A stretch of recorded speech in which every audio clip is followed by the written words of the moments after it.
maire adjoint, mesdames et messieurs les élus, mesdames, messieurs les jeunes, ils sont par là. C'est une occasion particulièrement heureuse qui nous réunit aujourd'hui au Sables d'Olonne avec l'inauguration de l'espace 11-14 ans à l'accueil du loisir de l'Armentèche. Avec cette nouvelle structure, vous affichez une volonté forte d'offrir à cette tranche d'âge un projet à la fois éducatif et pédagogique. Bref, un espace de rencontre et d'échange permettant aux jeunes de bien grandir. La présence d'un animateur référent est sur ce plan déterminante, car nos jeunes ont besoin de repères, d'accompagnement et bien souvent d'une écoute afin de livrer leurs doutes, leurs difficultés, mais aussi leurs espérances. La caisse de location familiale vous a accompagné dans votre projet. J'utilise à dessein le terme accompagné, car si la caisse de location familiale a mis sur la table 53 000 euros, 31 850 euros en prêt sans intérêt, mais il faudra néanmoins rembourser, 21 233 euros en subvention, ce sont avant tout les élus des Sables d'Olonne qui ont rendu visible cette politique au service des familles et de leurs jeunes. Je sais l'attachement, n'est-ce pas madame, que l'on porte ici à la jeunesse et je m'en réjouis. Chaque époque a la jeunesse qu'elle mérite.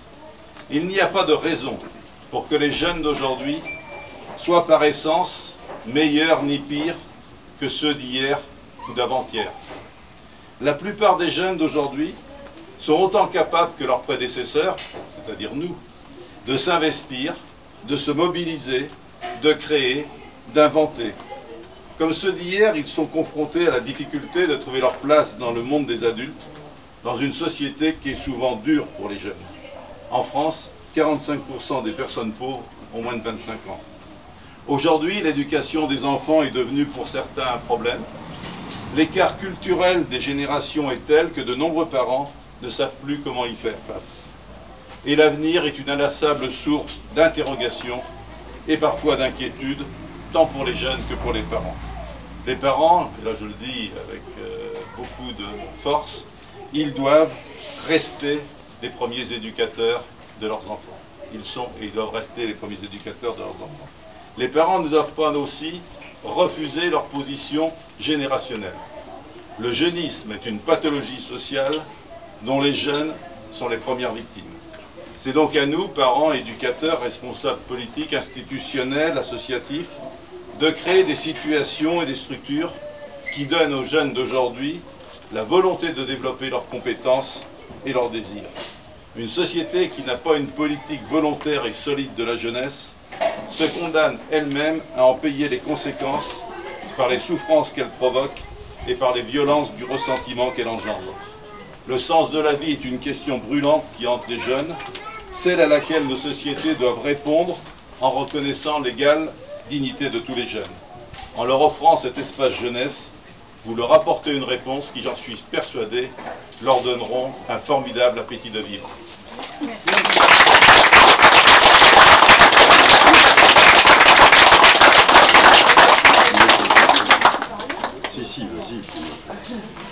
Alors, je vais redire ce que j'ai déjà expliqué plusieurs fois, c'est comment est né ce projet. Au sein de la commission jeunesse, nous avons souhaité vraiment que les jeunes deviennent acteurs de leur projet.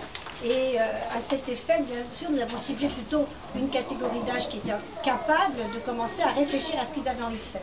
C'est pourquoi nous voulions un espace vraiment particulier qui leur soit dédié, la classe de 10-14. Et c'est à cet effet qu'en visitant ce gymnase, parce que ce lieu a une histoire, et c'est bien aussi de la réhabiliter, c'était un gymnase au début du siècle, nous avons eu tout de suite beaucoup d'imagination en se disant que c'était vraiment l'espace qu'il leur fallait. Après, il fallait mettre en œuvre. Et donc, il a fallu que tout le monde relève les manches, que l'équipe pédagogique, merci à vous, ait un véritable projet. C'est ce qui se passe. D'ailleurs, ce serait bien que vous nous expliquiez votre projet, parce que c'est un beau projet pour eux. Et puis que nous, à la mairie, nous puissions le faire vivre avec cet espace réhabilité. Donc c'est un espace à géométrie variable, c'est ça, l'intérêt est là, c'est que vraiment on peut complètement le vider de ses meubles et en faire un espace immense pour faire des fêtes, des spectacles, ce que vous aurez envie de faire, et puis en même temps un espace où on peut avoir un point détente, Je signale quand même que les jeunes l'ont bien spécifié dans une enquête qui a été réalisée par la commission. À cet âge-là, ce qu'ils souhaitent, c'est surtout être ensemble, se retrouver dans un espace et pas forcément être en activité sur quelque chose ou autre chose. Voilà. Donc c'est un espace pour eux pour pouvoir se parler et se rencontrer. Mais c'est aussi un espace qui va vivre avec justement un adulte référent, pas trop loin du centre de loisirs, mais à part du centre de loisirs. Et ce regard d'adulte, c'est quand même ce qu'il y a d'important pour nous, parce que bon, on connaît bien Eric, et puis les jeunes le connaissent bien. C'est quelqu'un qui est dynamique, qui a du charisme, et puis qui correspond bien à cette tranche d'âge. Voilà.